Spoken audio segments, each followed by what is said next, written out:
So medyo open-ended, kumbaga, flexible tayo sa kung ano yung posibleng mangyari. At ang keyword talaga dito mga kapatid ay posibilidad. So meron tayong mga posibilidad sa pwedeng mangyari sa ating kinabukasan at pwedeng maging source nga yan ng pagkatakot mo na kasi hindi mo alam eh.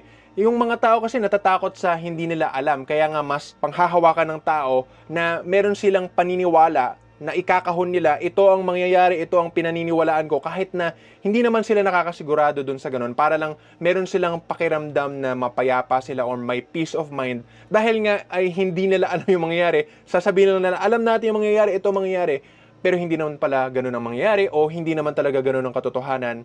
Lalo halimbawa tungkol sa religions, 'di ba? May mga tao na hindi pa naman nila na-imbestigahan ng maayos kung ano yung mga religions nila or yung mga pinaniniwalaan, pinaninindigan nila. Pero pinanghawakan na lang nila 'yon kasi mas nakakatakot na sabihin na hindi natin alam. So kapag i-apply natin itong pag-iisip na to sa future, hindi naman talaga natin alam. Hindi natin alam kung kailan tayo mamamatay, hindi natin alam kung kailan tayo makakatagumpay sa kung ano man yung ginagawa nating project, hindi natin alam kung yung mga kamag-anak ba natin magkakasakit yan. I mean, magkakasakit talaga sila kasi mga marupok naman talaga ang katawan ng tao pero hindi natin alam kung kailan.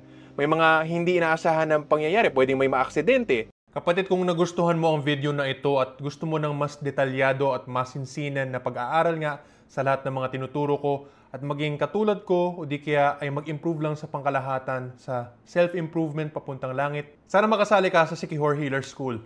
Ito ang exclusive membership site ko na may bayad ayon sa level ng membership na gusto mong i-avail. Sana magkita-kita tayo sa loob ng Sikihor Healer School. Salamat po at God bless.